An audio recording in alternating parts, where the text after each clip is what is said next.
Bismillahirrahmanirrahim. Assalamu alaikum dear students. Today we will continue the rest of the translation of unit number 4, paragraph number 4.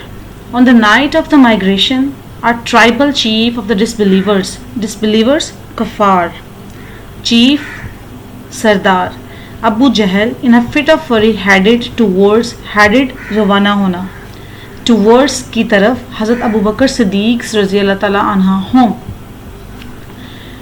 On the night of the migration, ہجرت کی رات، کفار کا قبائلی سردار ابو جہل غصے میں حضرت ابو بکر صدیق رضی اللہ تعالیٰ عنہ کے گھر کی طرف روانہ ہوا.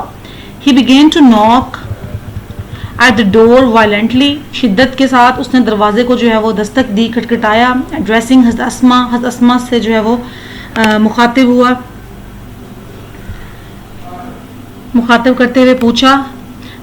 He demanded, where is your father? کہ آپ کے والد صاحب جو ہیں، آپ کے فادر جو ہیں وہ کہاں ہے؟ She politely replied. انہوں نے بڑے شائستگی کے ساتھ جو ہے وہ جواب دیا. How would I know? مجھے کیا پتا کہ وہ کہاں ہے، یا میں کیسے جانوں، یا مجھے اس کا علم نہیں ہے کہ وہ کہاں ہے، یا میں کیسے بتاؤں کہ وہ کدھر ہے، یا مجھے کیسے پتا ہوگا. آپ کچھ بھی اس کی ٹرانسلیشن کر سکتے ہیں، یا مجھے کیسے پتا ہوگا. This response shows the wisdom and courage of حضرت اسما رضی اللہ تعالی عنہا. یہ جواب حضرت اسما رضی اللہ تعالی عنہا کی ذہانت اور حوصلہ کو ظاہر کرتا ہے. وزڈم مین ذہانت، کریج مین حوصلہ، اس کو جو ہے وہ ظاہر کرتا ہے. She didn't make a statement that would give him a clue. انہوں نے کوئی بھی ایسی اسٹیٹمنٹ نہیں دی کہ جس سے ان کو کسی بھی قسم کا جو ہے وہ اشارہ ملتا، یا انہوں نے کوئی بھی ایسی بات نہیں کی جس سے ان کو ڈھونڈنے کا کوئی اشارہ ملتا. She simply posed a counter question that infuriated ابو جہل.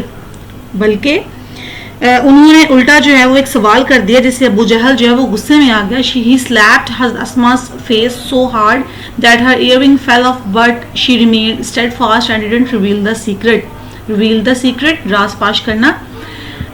اس بنا پر اس نے حضرت اسما رضی اللہ تعالیٰ عنہا کے چہرے پر اس قدر زور سے تھپڑ مارا کہ ان کا جو ایئرنگ ہے، کان کی بالی ہے، وہ دور جا کر گری. لیکن she remained steadfast، لیکن وہ ثابت قدم رہی اور انہوں نے جو راز ہے اس کو فاش نہ کیا.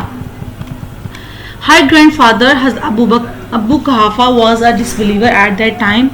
آپ کے جو گرینڈ فادر تھے وہ اس وقت کے جو ہے وہ بہت بڑے کافر تھے، ڈسبلیور تھے، کفار تھے. He was very old and had become blind. وہ بہت زیادہ بوڑھے تھے اور اندھے بھی تھے. He said to her اسما، انہوں نے حضرت اسما سے کہا، I think Abu Bakr has taken all the wealth. میرا خیال ہے کہ ابو بکر تمام دولت جو ہے وہ لے گئے ہیں. Leaving you and children empty handed and helpless. تمہیں اور تمہارے بچوں کو جو ہے وہ خالی ہاتھ اور بے یار و مددگار جو ہے وہ چھوڑ گئے ہیں. At this she instantly ran to corner of the home. اس وقت جو ہے وہ ایک کمرے کے کونے کی طرف جو ہے وہ فوراً بھاگی. She gathered some pebbles. انہوں نے کچھ سنگریزے یا کچھ پتھر جو اکٹھے کیے and put them at the place. اور انہوں نے اس جگہ پر رکھ دیے where her father used to keep his money. جہاں پر ان کے فادر جو ہے وہ اپنی منی دولت پیسے رکھا کرتے تھے and jewels اور جو زیورات ہیں وہ. She covered it with a piece of cloth. انہوں نے اس کو جو ہے وہ کپڑے سے ڈھانپ دیا. Come grandfather, look. ادھر آئیں، دیکھیں. He has left all this for us. یہ تمام کچھ ہمارے لیے چھوڑ گئے ہیں. He touched the cloth and thought it was full of gold and jewels. انہوں نے کپڑے کو جو ہے وہ ٹچ کیا اور یہ سوچا کہ یہ مکمل طور پر سونا اس میں ہے اور زیورات موجود ہیں. His concern was elevated and he felt relieved to know that Abu Bakr Siddiq had left all his wealth at home. یہ تمام کرنے سے جو ہے ان کی پریشانی ختم ہو گئی. ان کو جو ہے وہ محسوس ہوا کہ وہ تمام، انہوں نے جانا کہ تمام چیزیں جو ہیں وہ اپنی دولت جو ہے وہ گھر پر ہی چھوڑ کر گئے ہیں. اس سے ان کی پریشانی جو ہے وہ کم ہو گئی یا دور ہو گئی اور انہیں اطمینان ہو گیا.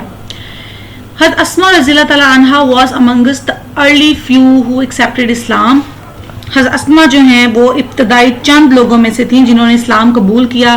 شی واز اے ڈاٹر آف حضرت Abu Bakr Siddiq and the step sister of حضرت عائشہ صدیقہ. وہ حضرت ابو بکر صدیق کی بیٹی اور حضرت عائشہ صدیقہ رضی اللہ تعالیٰ عنہ کی ستیلی بہن تھیں. She was the wife of حضرت زبیر بن العوام, ان کی بیوی تھی, اینڈ دا مدر آف حضرت عبداللہ بن زبیر. She died at the ripe old age of about 100 years. وہ پختہ عمر میں جو ہے وہ جا کر انہوں نے انتقال کیا, تقریباً 100 سال کی پختہ عمر میں جا کر انہوں نے انتقال کیا. حضرت عبداللہ بن زبیر used to say that he had not seen anybody more generous and open-hearted than his aunt حضرت عائشہ رضی اللہ عنہ and his mother. حضرت عبداللہ بن زبیر جو ہیں وہ فرمایا کرتے تھے کہ انہوں نے اپنی خالہ حضرت عائشہ رضی اللہ عنہ اور اپنی والدہ حضرت اسما رضی اللہ عنہ سے بڑھ کر کسی کو بھی زیادہ سخی اور فراق دل نہیں پایا. حضرت اسما رضی اللہ عنہ was so generous that she sold her inherited garden and gave away all the money to poor and the needy. حضرت اسما جو ہے وہ اتنی سخی تھیں کہ انہوں نے اپنی بہن کی وفات کے بعد جو وہ باغ تھا ان کو وراثت میں جو ملا تھا اس کو انہوں نے بیچ دیا, فروخت کر دیا. And give away all the money to the poor and the needy, اور تمام جو رقم ہے وہ تقسیم کر دی غریبوں اور ضرورت مندوں میں. Nobody ever returned empty handed from her door step, کوئی بھی ان کے گھر سے خالی ہاتھ, دروازے سے خالی ہاتھ نہیں جاتا تھا. حضرت اسما رضی اللہ تعالیٰ عنہ will always be remembered for her courage, generosity and wisdom. حضرت اسما جو ہیں وہ ہمیشہ ان کو ان کی ہمت, سخاوت اور دنائی کی وجہ سے یاد رکھا جائے گا. ریممبرڈ مین یاد رکھنا, کریج مین ہمت, جنروسٹی مین سخاوت, اینڈ وزڈم مین عقل مندی. She had resolute faith in Allah almighty, وہ اللہ تعالیٰ پر پختہ ایمان جو ہے وہ رکھتی تھی. Her life would always be a beacon of light for all of us, ان کی زندگی جو ہے ہم سب کے لیے مشعل راہ ہے.